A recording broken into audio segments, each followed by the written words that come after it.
This is the Troll Patrol, live with Justin Freakin. Welcome to the Troll Patrol live. It's a freaking Monday. I'm still in the YouTube slammer. Reverse thread.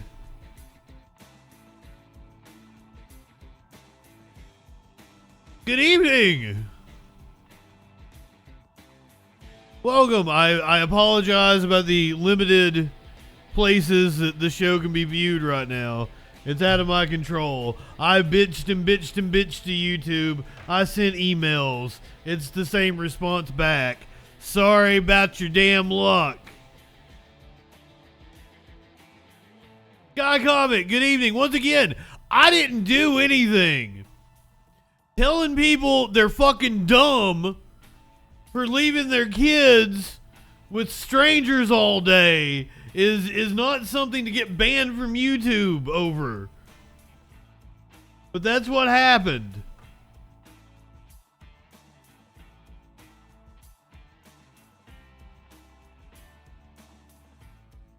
Trying to make up for it. I'm trying to put content's on TikTok, content's on Facebook. Motion to vacate indeed. That news breaking within like the last 30 minutes. As I was putting the show together, I had a whole section of the show devoted to Matt Gaetz teasing us with that motion earlier today. But no longer a tease, he went ahead and finally stuck it in.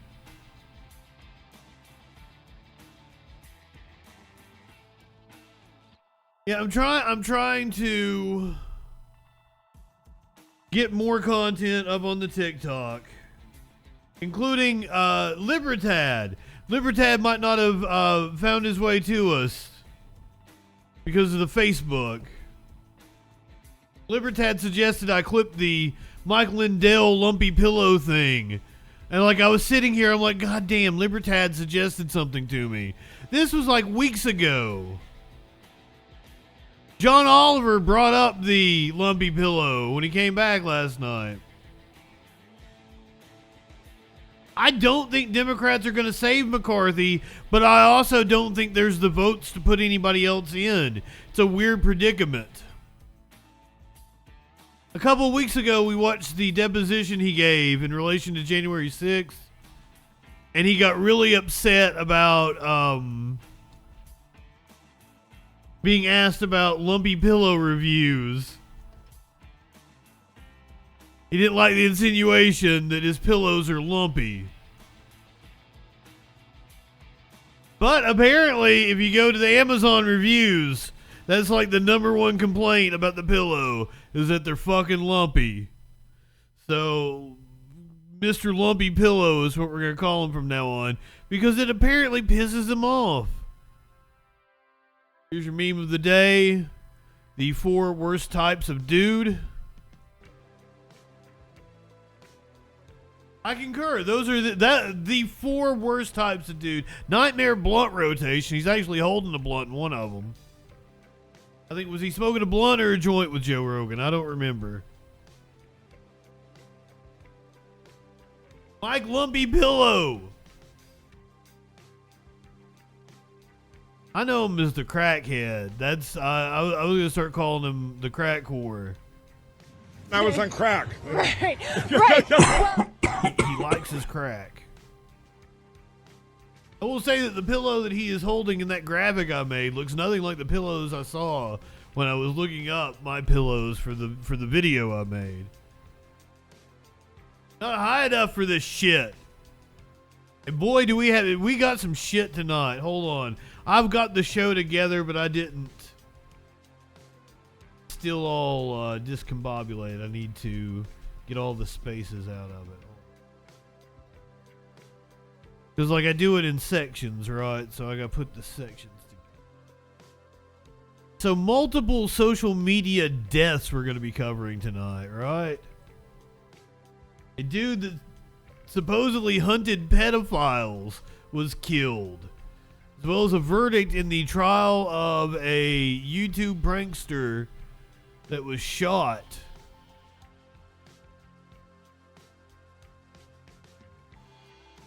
The prosecutor that worked on the January 6th case has been accused of stabbing a man in a Florida road rage incident because, of course, it happened in Florida. That's the exact kind of thing that would happen in Florida. A teacher who raped a 12-year-old boy has been rearrested for stalking and harassing that same 12-year-old boy.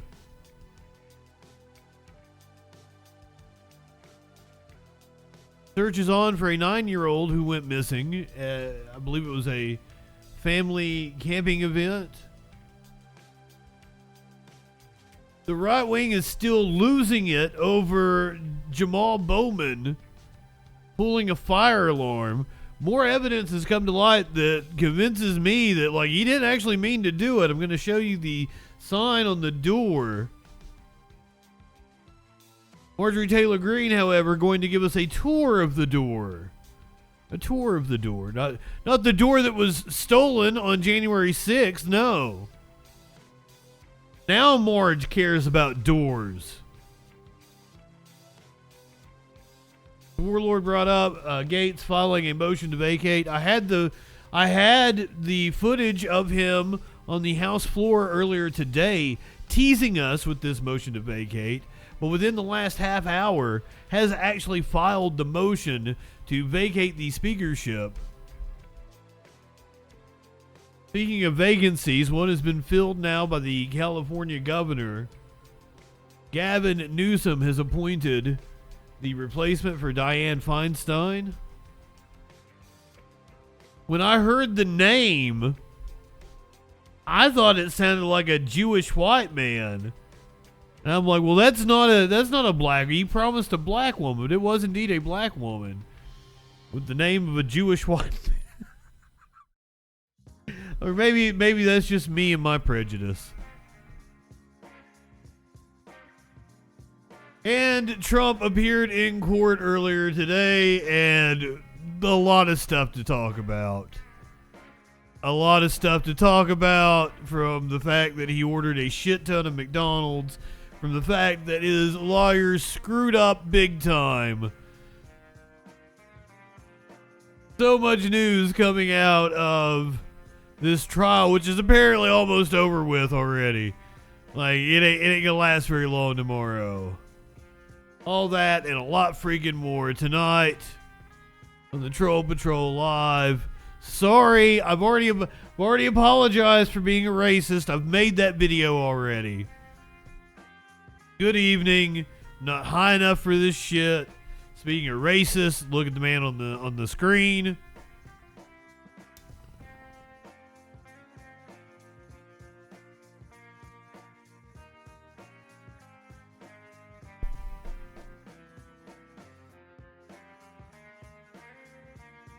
Also, it's possible because, like, there's just not that many people here without the YouTube as well. And that just, it kind of sucks. I might take Wednesday and Thursday off. Just saying. Then we'll be back on Sunday on YouTube, everything, ready to go. I'm going to try to make some content. I've got some content I want to come out of the box with on YouTube. I've got several things that I've been meaning to make, so I think I'm going to take a couple of nights off. And I'm going to try to make some of the content that I've been wanting to make for a while and just haven't had time. Content. I've been wanting to dip my toe into video essay work on YouTube. Because I'm really good at video production.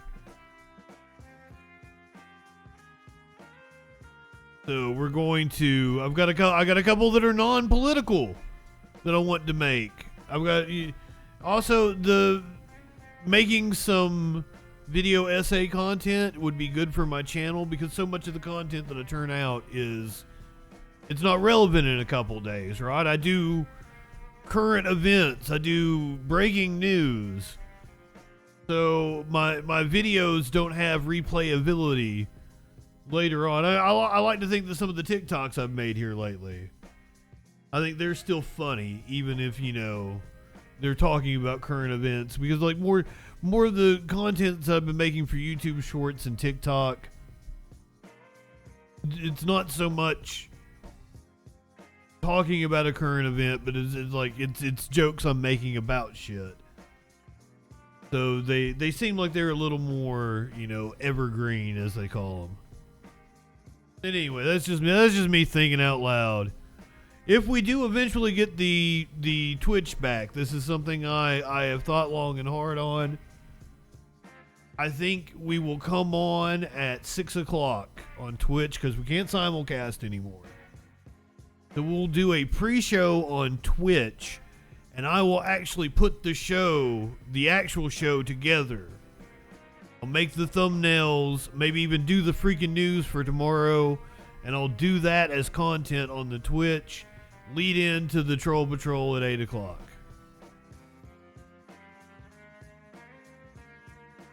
That's what if we ever get the Twitch back. We don't know that that's a thing that's gonna happen. Yes, Warlord, I have the thing, I could never get my capture card to work with the PS5. And what's the point of me trying to stream games if I'm not streaming like the latest shit, right? I can get it to work with my PS4, but if I'll try to break out the capture card, see if I can finally get it working with the PS5, because I was gonna try to stream Final Fantasy 16.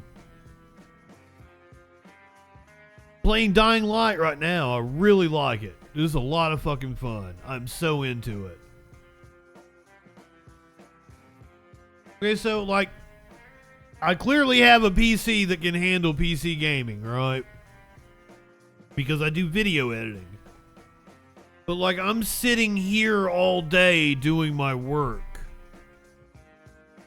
So I like to lay on the couch and play video games. And I'm also my favorite type of video game is a single player action adventure RPG, like, it's very story driven. And that's what Sony does. That's what Sony fucking does. That's their bread and butter. I love my Sony exclusives. That's why I'm over here on the PlayStation. I'm a PlayStation fanboy. No, I don't like Bethesda. Like, I really turned on by the time I beat Fallout 4, I was really against it. Like, oh my god, that game sucked. I've already played Bethesda's masterpiece space game, and that's Prey. Oh my god, that game was amazing. I just beat that like a couple weeks ago. I had my fun on Skyrim, and like, I don't want to go back to it. It's tried to sell me the 10th anniversary edition and shit, and I don't want it. I had my fun in that world, and now I'm done. I liked New Vegas, but apparently that's not the team that made 4. That's a whole nother studio. And like, they made Outer Worlds. I really liked Outer Worlds. I'm not the, like, glitchy ass Bethesda games piss me off. I'll play a good Bethesda. To bitch about Bethesda as much as I do, I'll play a shit ton of their games, right? Like, I loved the Wolfenstein, not Youngblood, but the other one. The other timeline. I've been like, I have Knights of the Old Republic, I think, because I've got several Star Wars games. You get free games on the PlayStation Plus. I think I've got that one, and I've thought about playing it. I've thought about breaking it out because like, I'm down with the Star Wars now that I've seen the first 3. First four. I watched Phantom Menace this year. That's right. And just if, in case you guys weren't here for that, when I watch it, because every year I watch a Star Wars on May the 4th. And I've seen the holiday special now. Snicks, good evening. No, unfortunately, I can't do Odyssey.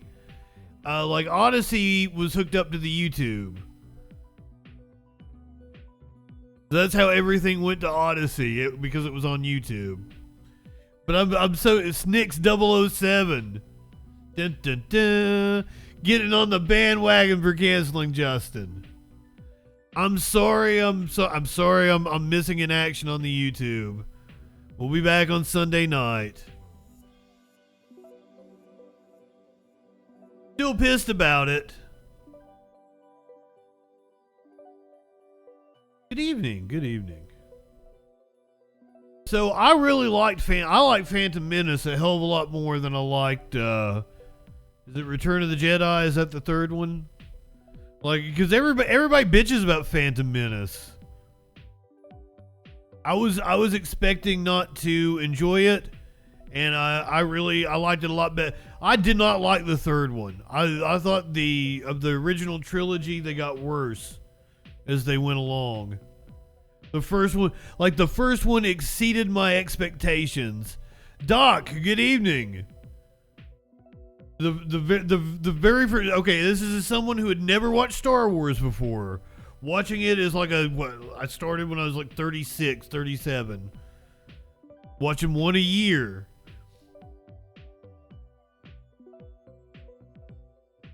The first one exceeded my expectations. That was a really good fucking movie. And then the second one was like, okay, it's not as good. And then the third one sucked ass. Like, I'm just gonna come out and say it. Like, I did not like it. I thought it was corny. I thought everything that made the characters badass in the first two had been reduced to like fucking tropes and shit. It was weird. Harrison Ford's character was a complete fucking goofball. Yeah, everyone says that, you know, the other two movies of the second trilogy are really good. And like, I even had, because at one point in time I was like, well, I've never watched them. Should I watch them in chronological order? Since like I can do that and very few people can actually do that, right? I had that opportunity. And my buddy was like, no, if you watch the Phantom Menace, like, you won't watch the rest of them. So like, everybody was really down on it, but like, I liked the Phantom Menace. I liked a lot of, the thing I didn't like about it was Darth Maul's death. It seemed like really anticlimactic, and none of it, because Darth Maul was so fucking cool. Like, and the death just seemed anticlimactic, and other than that, like, the movie was really well done. I didn't understand all the hate that it got. Episode 3 is not the best. That is the worst one. So I will continue on in my Star Wars watching, viewing, whatever the fuck, come next year on May the 4th. You didn't come here to listen to me talk about Star Wars. You came here to find out what that news be doing. And boy, we're starting it off wild tonight. Trump in the courtroom in New York in his fraud case.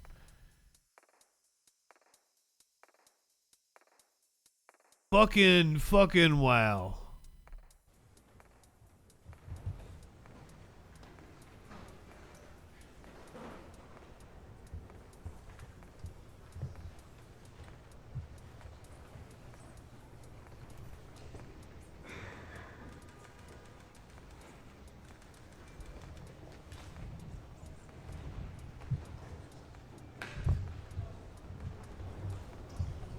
See Letitia James seated behind the prosecution. Giving Trump the stare down. Damn. Okay.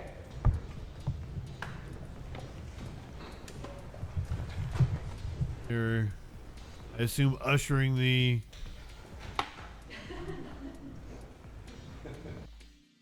Gave him a smile. I like this judge already. And like, let me tell you, I'm assuming that Trump isn't liking his lawyers tonight. Mind-blowing. Legal experts warn that lawyers' incredible screw-up is very ominous for Trump.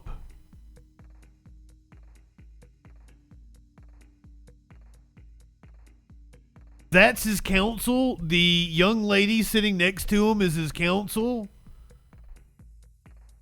She doesn't look like a grizzled old veteran of the law trade. I'm just saying. Holy shit.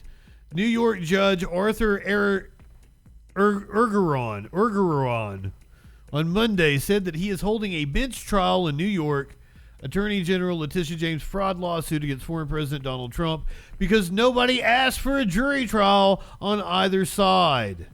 Trump isn't getting a jury trial in his $250 million civil fraud suit brought against him by New York Attorney General James because his legal team didn't request one on the paperwork. I would have thought that they would have preferred a bench trial. Legal experts were stunned by the revelation, characterizing it as a blunder by the former president's lawyers. But then again, if you can get one hardcore Trumpist on the jury. So Alina Habba didn't demand a jury trial, wrote MSNBC legal analyst Katie Fang. I wonder how Trump feels about the screw up by his legal team, calling the decision mind-blowing for Trump to have his fate in the hands of this judge, whom he has vilified, is malpractice by his lawyers and very ominous for him. Honestly, can't believe that any lawyer hired on such an important case could make such a mistake. This was according to defense attorney Andrew Fleischman. But I also can't think of any strategic reason you'd want a bench trial in front of a judge who just sanctioned your lawyers for making frivolous arguments. Wow.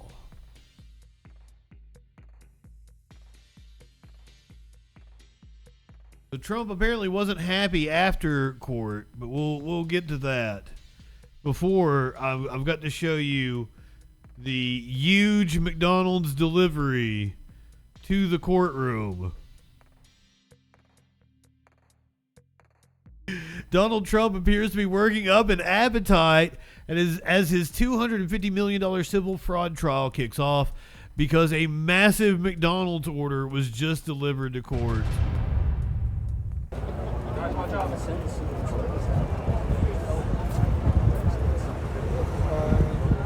I mean, that's not, if he's buying lunch for his lawyers and shit, that's not massive. Boy, 6, 8 Big Macs in a bag? Is he gonna eat all of that?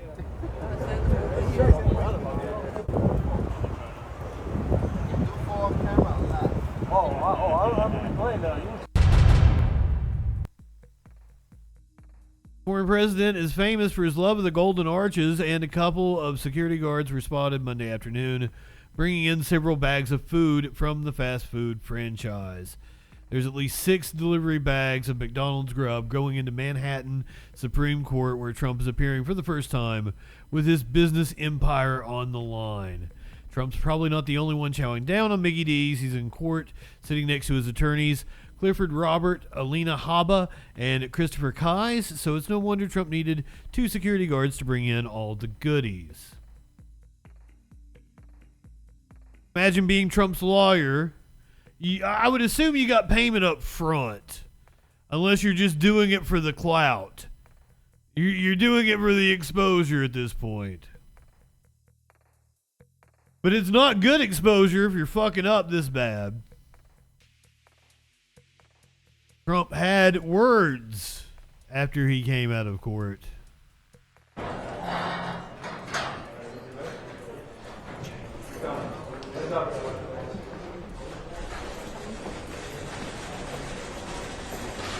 The judges declared that 80% of this trial is already over.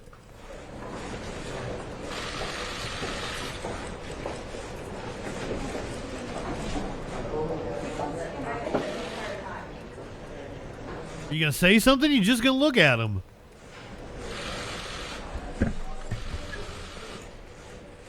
Well, I think that was very good. That last 5 minutes was outstanding because the judge essentially conceded that the statute of limitations that we won at the Court of Appeals is in effect. Therefore, about 80% of the case is over. I was going to come out and say that, as you know, we're not entitled to a jury, which is pretty unusual in the United States. Oh, you were entitled to a jury.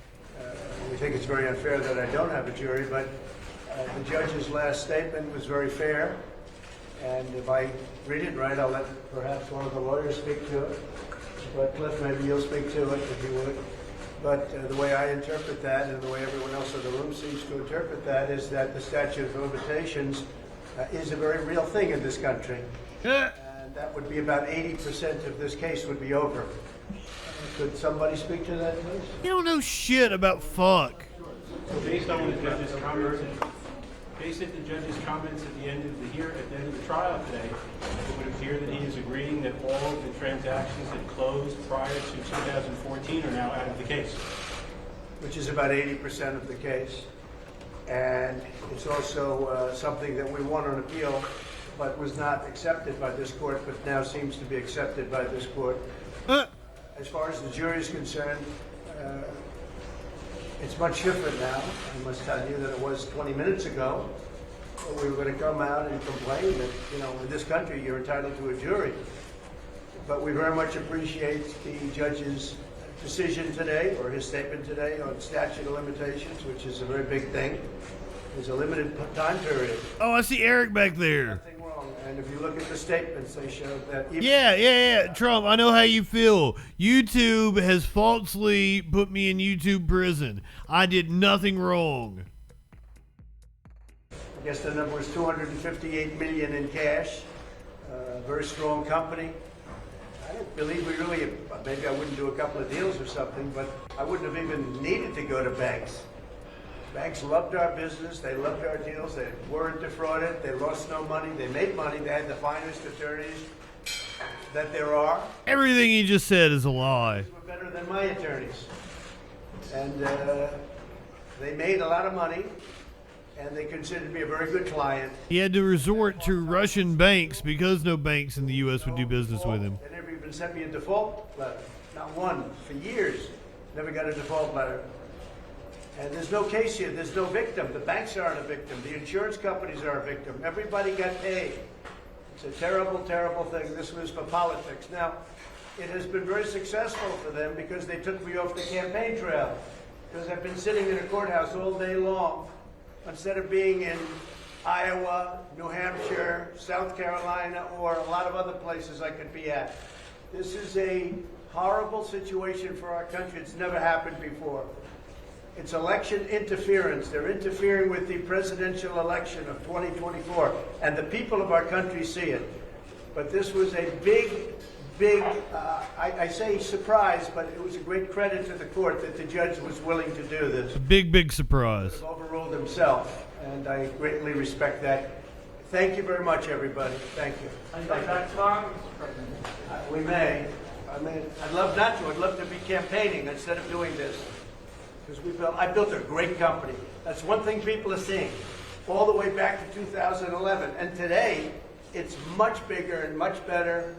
And even Oh my God. $258 million for a real estate development. That's all. I mean, maybe if you use some Steiner math. But then you take my Today, it's much more than 75% chance that. of winning, Much more. and then add I built a 66 great and company and did great things for New York. I got And they should 141 and respect 2/3 that. chance I've of winning. employed thousands and thousands of people in New York, and they should respect that.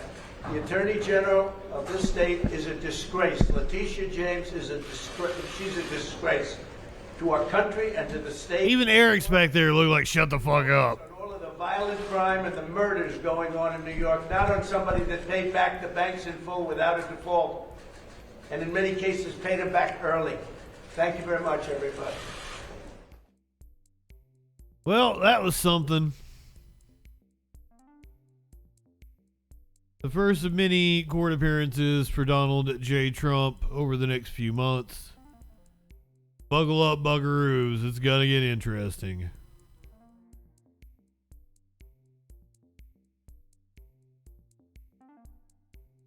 LaFonza Butler. That's who I thought. I thought that was a Jewish man's name.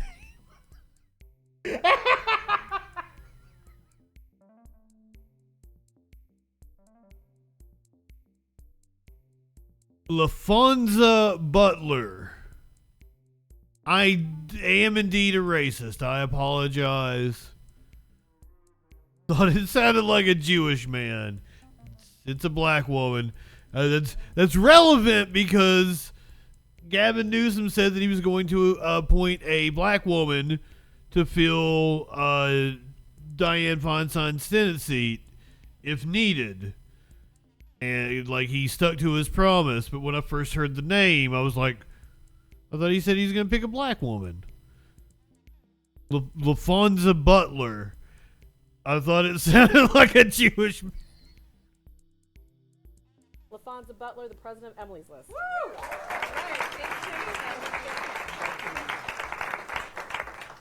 Good morning. Good morning. And our daughters and women who have fought before. I'm a little upset that it's not That Barbara Lee. We have a critical role to play in representation in our government, and that when we are at those tables, when women run and when they win, they change the world. So thank you, Michigan. Going to step down from leading Emily's List, a political organization that supports Democratic women candidates in favor of abortion rights. Newsom pledged to appoint a black woman if Feinstein's seat became open. The long-serving Democratic senator died on Thursday after a series of illnesses. The 2024 contest to succeed Feinstein is crowded with other California Democrats in Congress, including Barbara Lee, Katie Porter, and Adam Schiff. Governor Newsom did not ask Butler to comment to staying out of the race, or to commit to staying out of the race. The deadline for candidates to submit paperwork is, I missed that part, December 8th. December 8th. Butler will be the only black woman serving in the U.S. Senate and the first openly LGBTQ person to represent California in the chamber.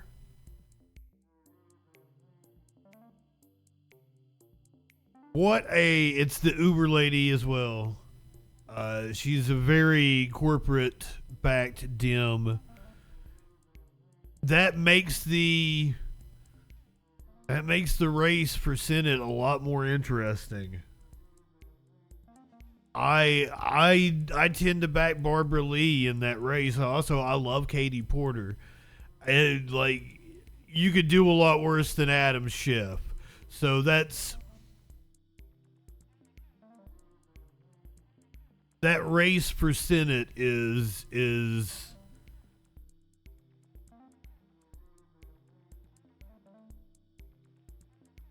that's a good crop, I think. It's two really, really strong progressive candidates and a corporate dim that you could do a lot worse than. Is that a good way to put it?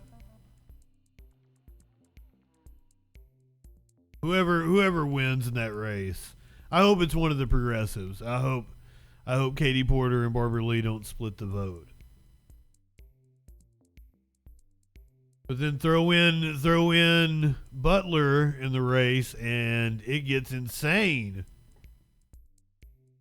Speaking of insane, let's start with the more recent news here, and then we'll go to this morning and the speech that he gave. Content warning that I'm going to have to show you Matt Gaetz.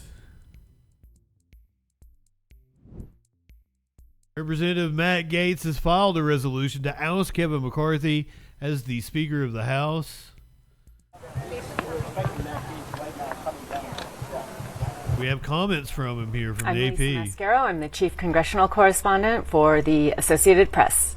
After a head-spinning few days at the Capitol on the brink of a federal government shutdown, it's back to business as usual.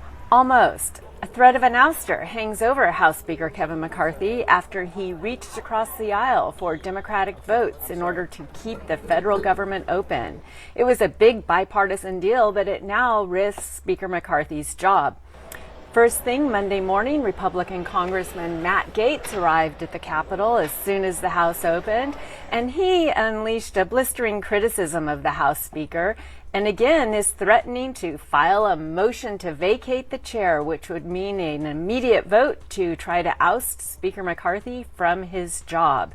We need to rebuild trust. And so I think we need someone who can connect the most conservative features of our conference to the most moderate features of our conference. Mr. Gaetz was critical of Speaker McCarthy's leadership in the shutdown fight. He wants the Speaker to fight harder, to do business in sort of what's called the regular order here on Capitol Hill, with no more of these temporary bills to keep government running.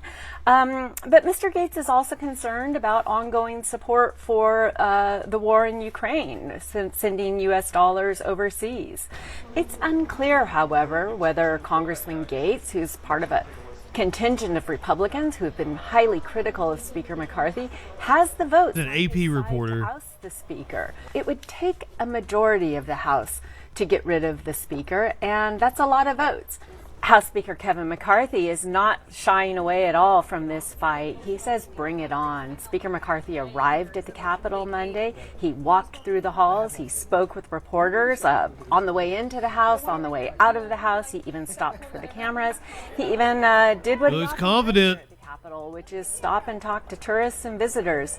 House Speaker Kevin McCarthy, in fact, seems a bit emboldened after what just happened in his work to keep the government open. He reached across the aisle to Democrats at the risk of his own job, and he seems happy to take on this fight and keep going. So we'll see what happens next, but for now, Speaker McCarthy has the gavel, and his challengers are continuing to hold that threat of an ouster against him.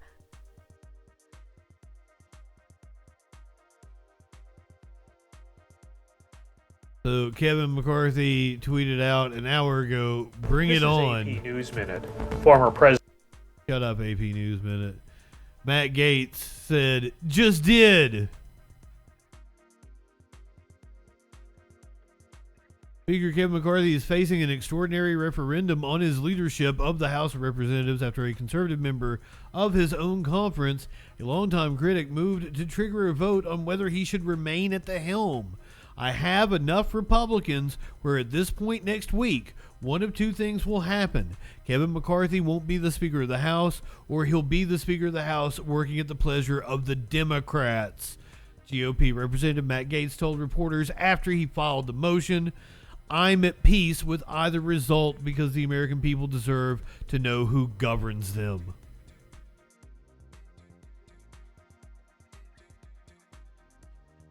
As I said, this is breaking in the last hour. But I had the speech that Matt Gaetz gave on the floor of the House earlier today, where he was teasing us. He was teasing us with dropping this resolution.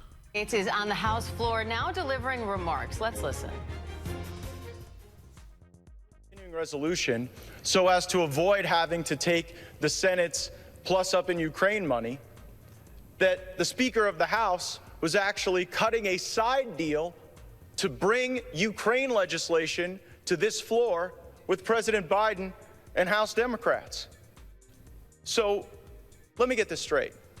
To extend Joe Biden's spending and Joe Biden's policy priorities, the Speaker of the House gave away to Joe Biden the money for Ukraine that Joe Biden wanted. It is going to be difficult for my Republican friends to keep calling. It could still a whittle platform while he continues to take Speaker McCarthy's lunch money in every negotiation.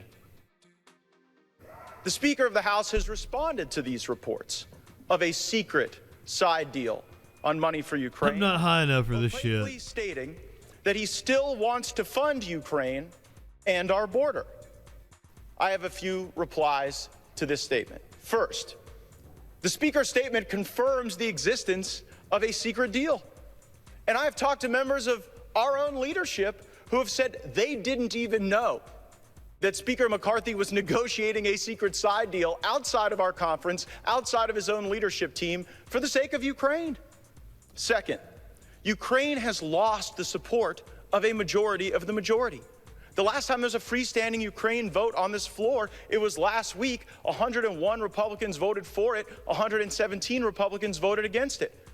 According to the Hastert rule, which Speaker McCarthy agreed to in January, well, he's doing some Steiner math. A majority of the majority, certainly on something as consequential as Ukraine. So for all the crocodile tears about what may happen later this week about a motion to vacate, working with the Democrats is a yellow brick road that has been paved by Speaker McCarthy, whether it was the debt limit deal, the CR, or now the secret deal on Ukraine. Third, this is swampy log rolling. The American people deserve slog. That a lot of folks might disagree with my perspectives on the border or on Ukraine.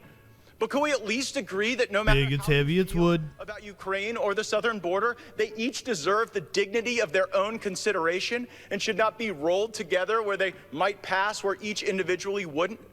This is what we're trying to get away from. This is the spirit of the January agreement we made with the Speaker. No more lashing these disparate issues together so that the American people's interests are subjugated here on the floor of the House. You know how we should stand up for our border? Demand that the United States Senate take up our single subject appropriation bill that funded the border. It created Republican unity. We voted for it. It has the policy demands that the continuing resolution that Speaker McCarthy advocated for on this floor did not. Our DHS funding bill requires E-Verify. And then hours later, after we passed that, the Speaker wanted us to vote for a continuing resolution that didn't include E-Verify. Retreat is never a strategy to win anything. So, Mr. Speaker, just tell us, what was in the secret Ukraine side deal? What commitments were made to President Biden to continue the spending of President Biden in exchange for doing things for President Biden? It is becoming increasingly clear who the Speaker of the House already works for. And it's not the Republican conference. Mr. Speaker, I would ask that these questions be answered soon, because there may be other votes coming today or later this week that could be implicated. See, that's the tease. Members of the implication might vote differently on a motion to vacate if they heard what the Speaker had to share with us about his secret side deal with Joe Biden on Ukraine. I'll be listening. Stay tuned, and I yield back. The gentleman yields back. Now, members are reminded to refrain from engaging in personalities. Florida Representative Matt Gaetz on the House floor delivering the implication. Not announced that he will be introducing a motion to vacate. Speaker. Well, that happened later today.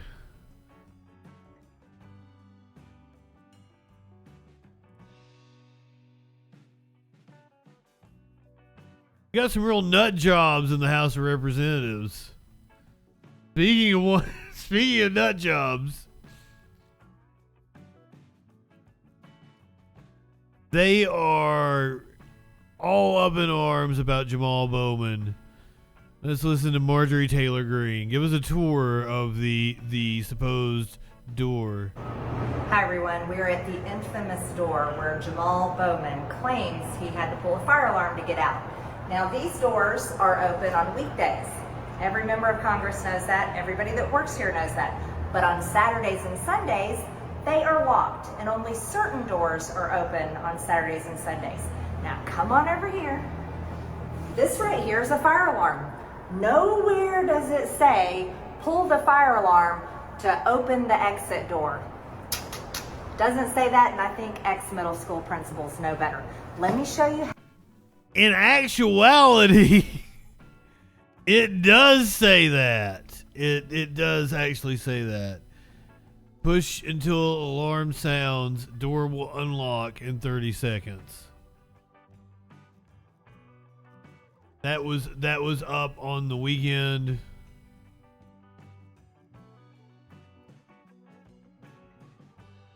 What it looked like.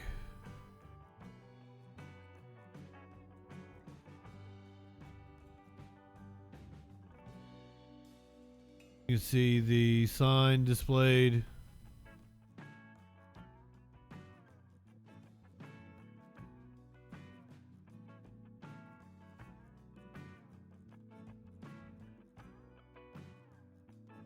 How we go when we need to go vote.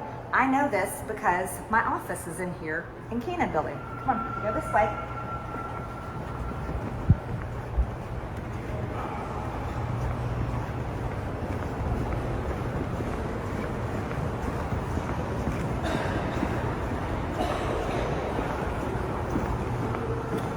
Oh, Like, look, there's stairs. It was a misunderstanding. It wasn't like an accident. He pulled the fire alarm because I guess he thought it would unlock the door.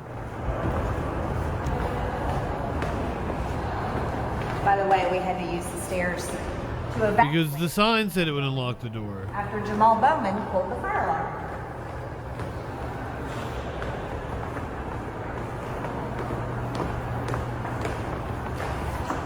Now, here's where you have an option. As members of Congress, we can continue to go down the stairs this way, and you can go in the basement, and we can walk in the tunnel that goes under the road to the Capitol. We do that all the time, especially if the weather's bad. Or you can come around this way. He was trying to hustle. See where that says exit? It exits out on New Jersey. This one is open all the time. Not just some of the time, all the time. So let's explain very clearly again. Jamal Bowman didn't pull the fire alarm to try to get out of the building because he had to rush to go vote. I know that for a fact because I also work in the Cannon office building, and I watched Catherine Clark, the Democrat whip, make a motion to adjourn, and then within minutes, Jamal Bowman pulled a fire alarm, and he knew he was pulling a fire alarm because he's a former middle school principal. And then he ran out of the building and didn't tell anybody he did that. And this building was evacuated for over an hour. Yeah, it wasn't. Congress had to hold the vote open. That's usually only 15 minutes on the first vote. They held it open for over an hour as well. There's some serious problems for Jamal Bowman, and he needs to be prosecuted for violating the law that they are prosecuting January 6th defendants and President Trump. That doesn't make any goddamn sense. How is that equivalent in any way? But since you brought up January 6th, this is an interesting one.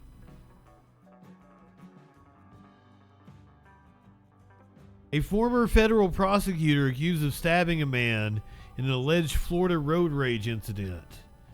The incident occurred on Tuesday when 3 vehicles were involved in a collision along the southbound lanes of I-275 on the Howard Franklin Bridge. This is Patrick Douglas Scruggs. Former federal prosecutor Patrick Douglas Scruggs is at the center of an alleged road rage incident in Florida that recently shut down parts of a major bridge for nearly 3 hours. A statement people obtained from Sergeant Steve Gaskins of the Florida Highway Patrol detailed that on Tuesday at 9:24 a.m., troopers with the FHP responded to a collision involving 3 vehicles along the southbound lanes of I-275 on the Howard Franklin Bridge. The incident began when a 35-year-old Tampa man referred to by authorities as Driver 1 was spotted slumped over in his car. Per the statement, Driver 2, a 40-year-old Tampa man with his 43-year-old wife, pulled over to see if they could assist the seemingly unresponsive individual.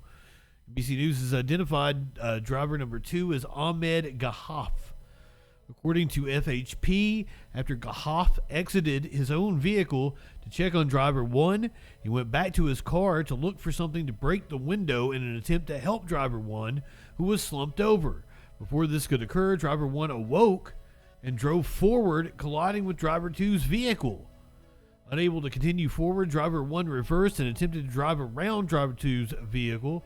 Rather, Driver 1 collided with Driver 3's vehicle, which was passing the incident.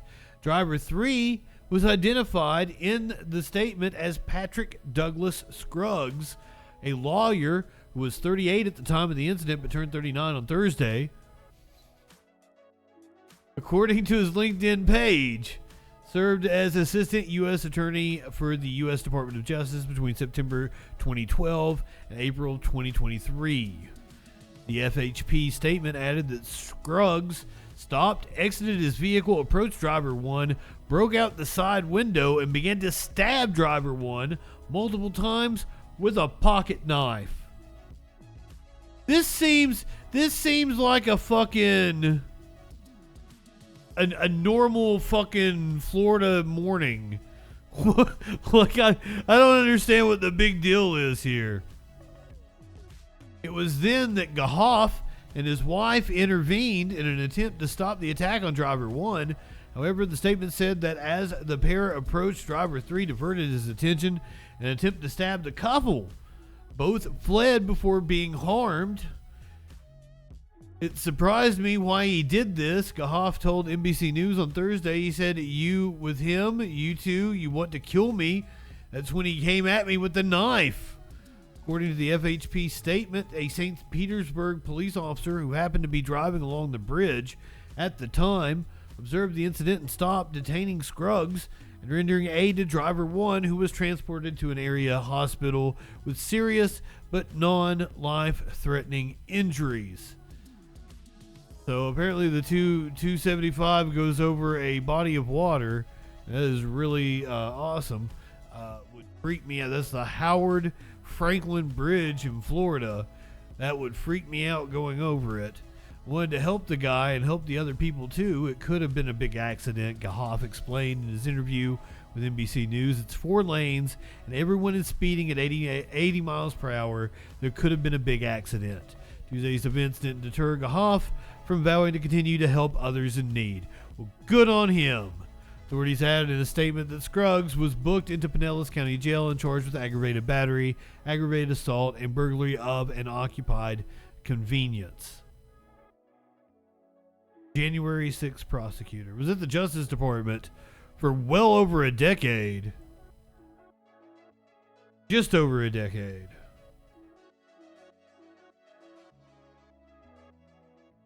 Insane.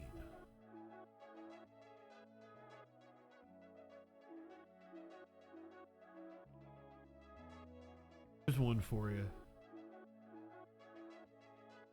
Democrats in North Carolina are accusing Republicans of passing a bill to create a secret police.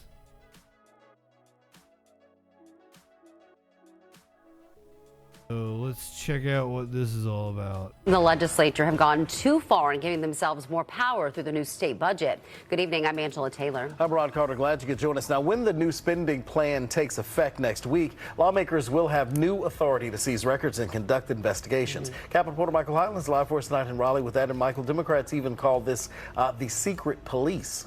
Yeah, this all has to do with a committee, an oversight committee that looks into how government agencies do their jobs and how they handle taxpayer money. But Republicans say they have run into issues getting information, and that's why they're trying to make these changes. Just about right here. Republicans say it all stems from what happened at homes like this, or really what didn't happen. Years after hurricanes devastated parts of North Carolina, some people were still waiting for help getting their homes rebuilt. The legislature has an oversight committee that looked into the issue, trying to find out why Democratic Governor Roy Cooper's administration wasn't moving more quickly. But Republicans say they ran into issues doing that. People 3 years, 4 years after the hurricane still didn't have a home, and hundreds of millions of dollars had been spent. And those people were asking why. Their representatives were asking why. And so we asked why, and we got stonewalled. Under the new state budget taking effect next week, this committee will have significantly more power. A new secret police force. The committee can look into state and local government agencies, but also companies and charities that receive public money. Requests for information must be kept confidential, and people who don't cooperate could be charged with a crime. You do business with the state, and your business is registered at your home, that partisan legislative staff from GovOps could go into your home without a warrant to get documents from your home including computer files. Democrats question whether the legislature would have used this authority to target political enemies. We think this is they would. A step for us to take in order to carry out our constitutional obligations. At the same time that lawmakers made this change, they also gave themselves greater authority to decide which of their own records, like emails, should be made public. Live in Raleigh, Michael Hyland, CBS 17 News. All right, Michael, thank you. I'll tell you exactly where that came from.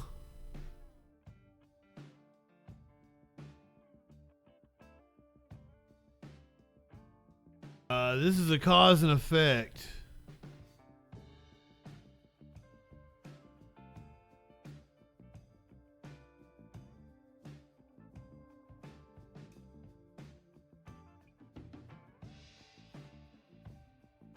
So emails show that a North Carolina GOP candidate sought out operative accused of illegal ballot scheme. They were doing a ballot harvesting. The political operative died. His granddaughter, I think it was, found his shit, and she was like a young activist and exposed their ballot harvesting scheme. So this is definitely to shut down investigators. 2019. February of 2019.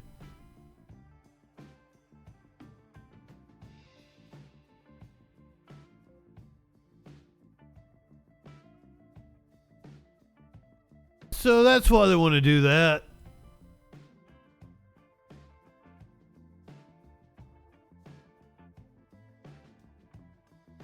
Get a little more court action going on. Not only do we get some court action, I think we get the footage of the actual shooting. Pull up a different browser here. Moment a YouTube prankster Tanner Cook's stunt goes badly wrong when shopper he is targeting pulls out a gun and shoots him in the chest. The video shows content warning, fuckers. Video shows Tanner Cook harassing delivery driver Alan Colley at a Virginia mall. Colley, I'm gonna show the footage. Colley can be seen pulling out a gun and shooting the YouTuber in the lower chest. This is the shocking moment. A 21-year-old YouTuber prankster stunt went badly wrong when a delivery driver he was targeting pulled out a gun and shot him in the chest. Cook can be seen following Colley around the mall while thrusting his phone in his face as it plays the bizarre phrase, "Hey dipshit, quit thinking about my twinkle." What? Colley backs away from Cook and tells him to stop 3 times before trying to knock the phone away from his face. So, content warning again. Huh? What? Hey, quit thinking about my twinkle. What's that mean? Hey, quit thinking about my twinkle. No. Hey, quit thinking about my... Get on my face and call top sign. Stop. Hey, quit thinking about my twinkle. Stop!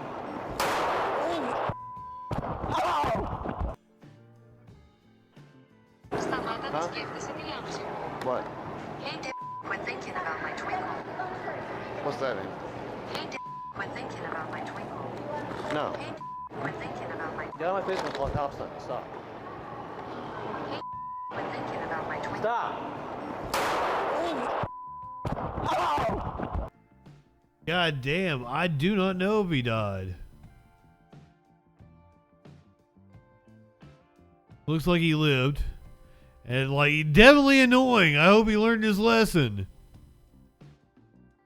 Delivery driver pulled out a gun and shot the YouTuber in the lower left chest. Here's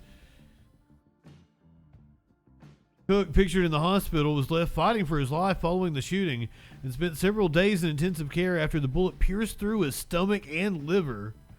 The shooting sparked panic as shoppers fled what they feared to be a mass shooting. As police officers pinned Colley to the ground and arrested him.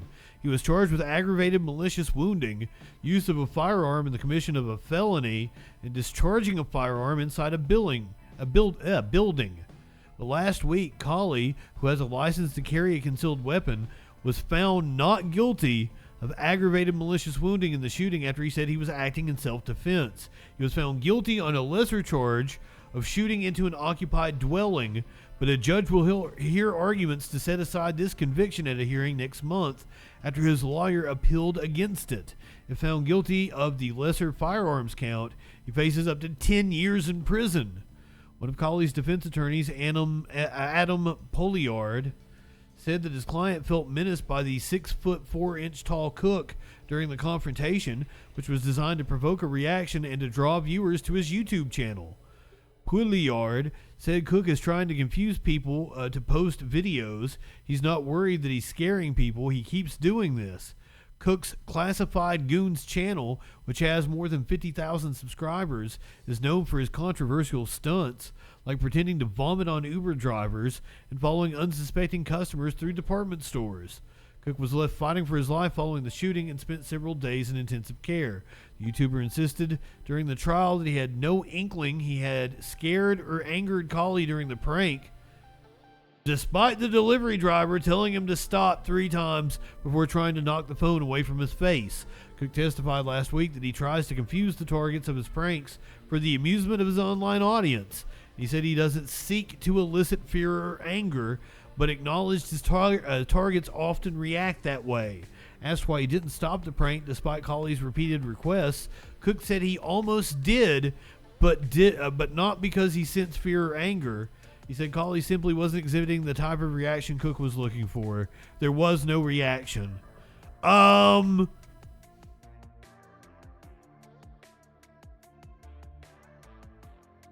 There was a reaction, dude. He shot you in the fucking chest. Oh, shit. Social media fame comes with a price. You fuck around and you find out. And this one's wild. In the aftermath of the arrest of the man who murdered Tupac Shakur, man known as Bupak Shakur was fatally shot. This dude apparently went around hunting pedophiles, or so he claimed for TikTok social media views. We begin tonight with 2 people behind bars accused in the killing of a Pontiac man known for pursuing sexual predators. Thank you for joining us at 10. I'm Simon Shaquette.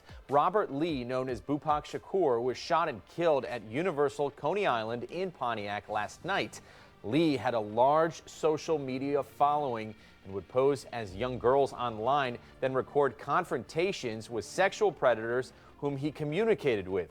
Tonight, friends and family gathered. I think I've seen a video of his 7 Action News or 2. Tara Braddock has a closer look at Lee's history and this warning from law enforcement. Robert Lee, a.k.a. Bupak Shakur, made it his mission to expose child predators. Last night, he was killed right here inside this. I don't know. There's something about the, like entrapment, where these people, like if you're going and looking for these people, these men who wouldn't otherwise act upon this, is that fucking ethical? And if you're doing it for TikTok views, that's doubly fucking sus. DJ Dub, exactly. The Sound of Freedom people were accused of creating a need for trafficking. Yes, he was pretending to be a young girl. He's entrapment. I don't think, like, I don't know. I don't know, like, if he's just existing online and they approach her or him or whatever. This Coney Island. Tonight, people gathered around it to pay their respects. I talked to a lot of victims, and they appreciate what I do. That was Robert Lee back in January. For a little over a year, the Pontiac native used social media to pose as underage girls to catch sexual predators. He would forward his conversations to police. Lee would even confront the would-be predators himself. Videos like this one were posted on Lee's Facebook page of him confronting alleged predators. This video has almost 3,000 views. Certainly he was a very well-intentioned person. Well, damn, I've got videos that have a lot more than 3,000 views. Child predators taken off the street, held accountable. We want to protect kids. Lee was fatally shot inside Universal Coney Island near North Perry and MLK Boulevard late Friday night. Oakland County Sheriff Michael Bouchard says Lee confronted 2 men who were inside the restaurant.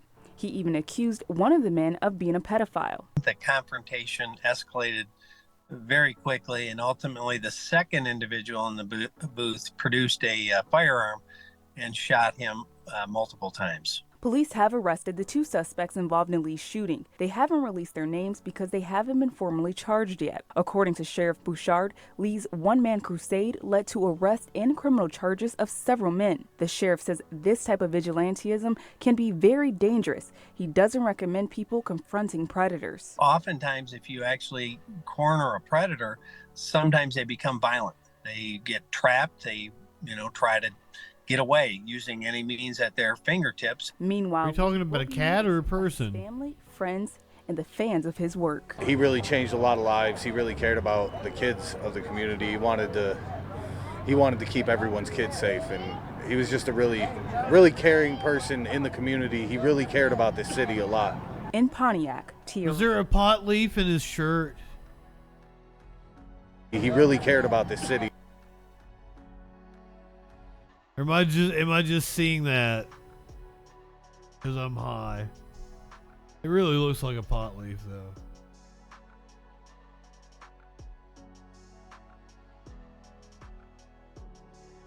But I could just be seeing that. Oh God, this one's horrible. I apologize. I'm done with bullshit for the night. We got a puppy coming up. But you got to go through some horrible fucking stories to get to the puppy.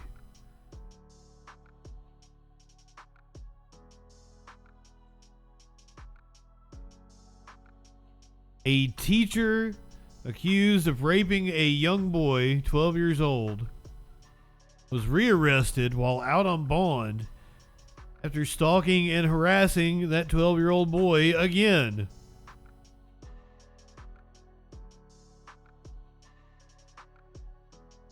Being charged with raping a child and pleading not guilty, Alyssa McCommon allegedly reached out to a minor and said he'd regret going to authorities.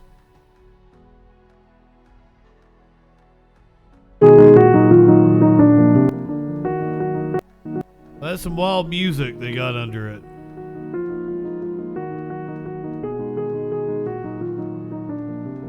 Happened in Tennessee. Teacher's 38. Previously arrested on September 8th. She's a mother of 2. Pleaded not guilty to all charges. On September 26th, police received information that she allegedly used previously unknown phone number and initiated additional contact with a victim. Multiple juveniles then came forward with allegations. They were befriended by their former teacher, McCommon, who began playing video games with them and then further engaged with them through phone and social media.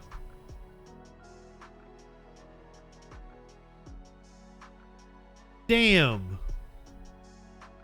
Justin, good evening.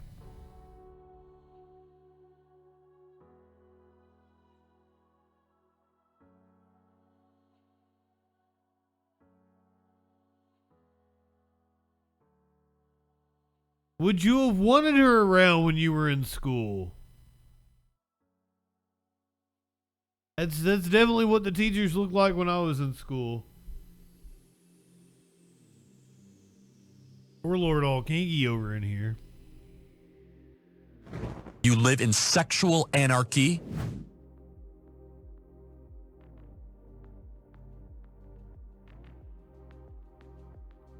Befriended them on like an Xbox or some shit.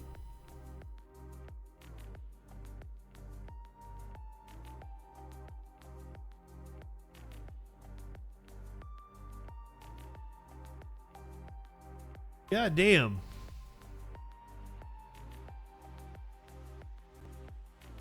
Well, let's hope there's nothing tragic that's going to happen to this 9-year-old that went missing. Hopefully they are found Apparently went missing on a family camping trip over the weekend. Missing 9-year-old girl. Authorities say. All right, this is upstate New York. In upstate New York for a missing 9-year-old girl.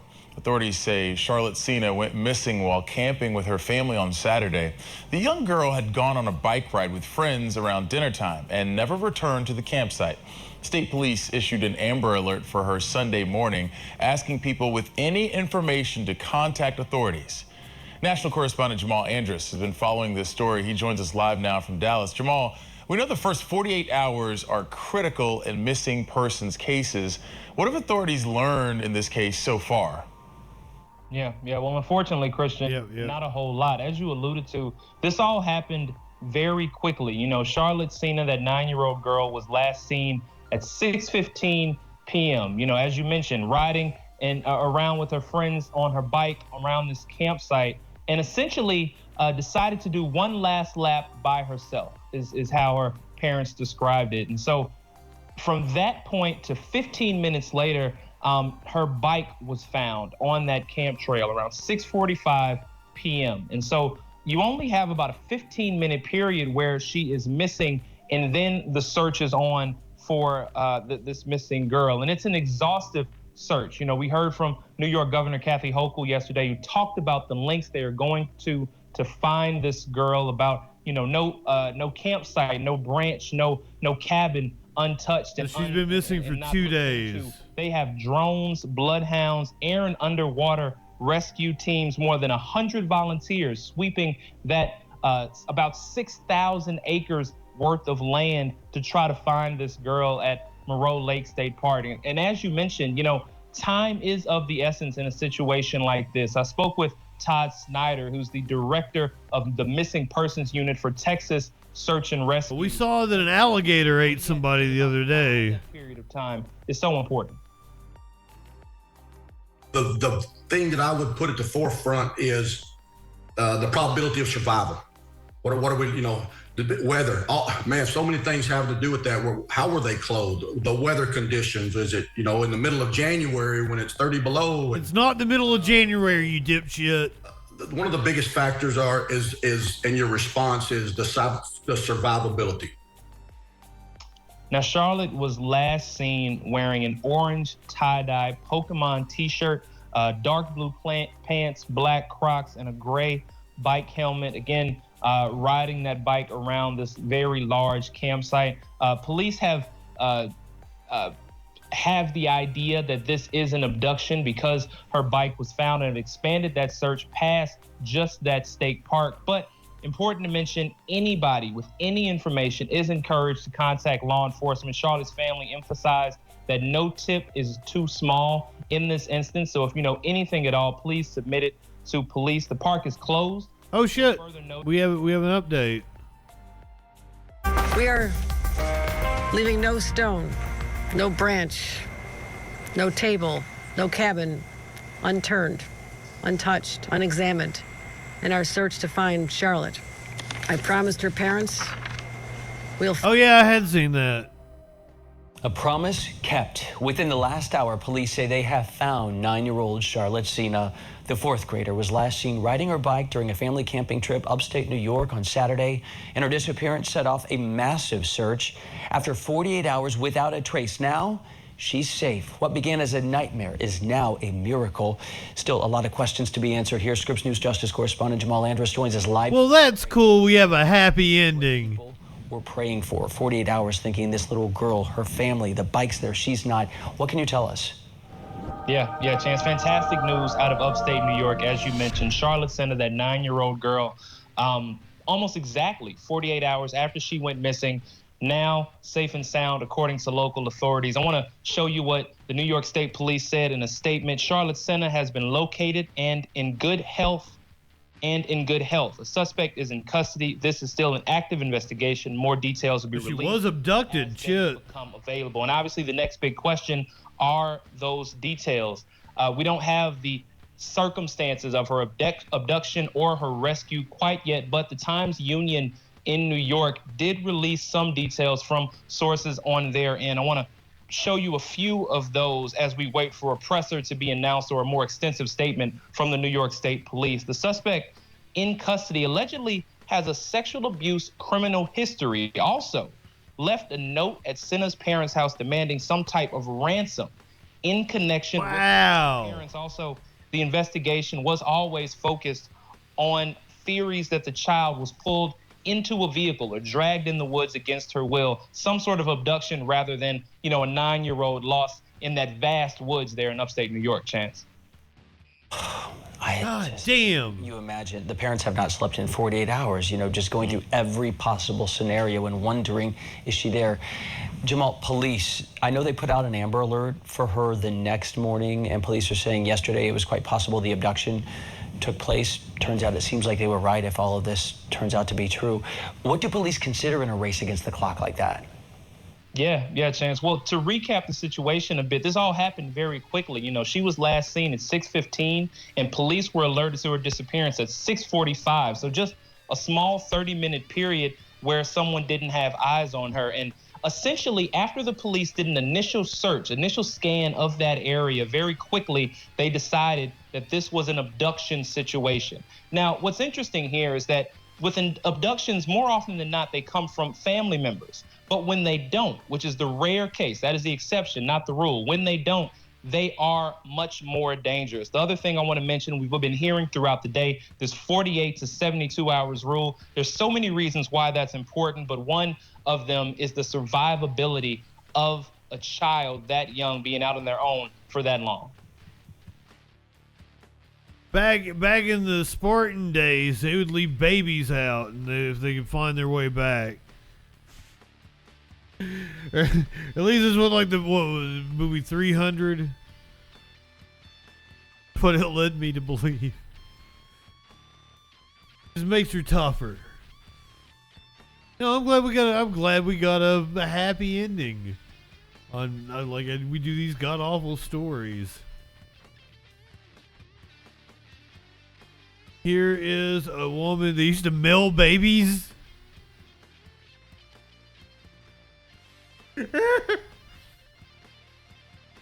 Woman meets her new rescue puppy for the first time. Oh God, that's horrible music.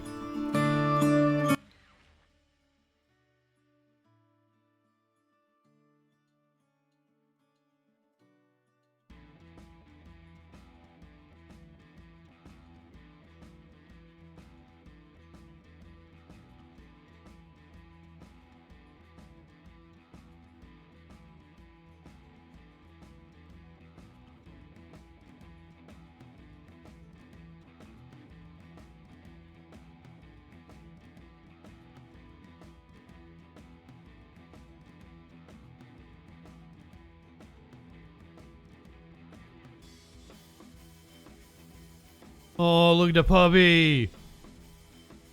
Little Maple. I just want everyone to know I'm really pissed off at Maynard right now. I love my animals, but Maynard is on my last fucking nerve today.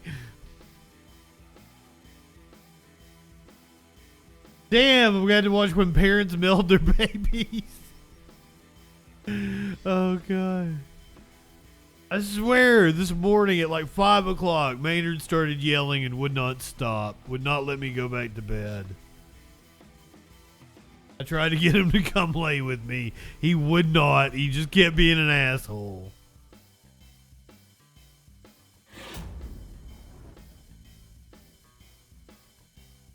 I don't understand how I can have two sweet babies and one like holy terror.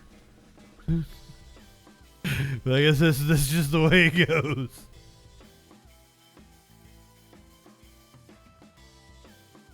Oh, it's such a sweet puppy.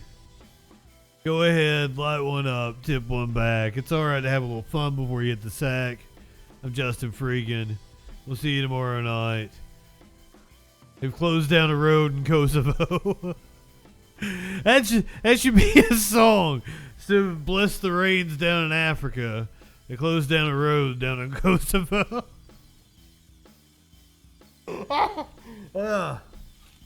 Sorry. Good night, everybody.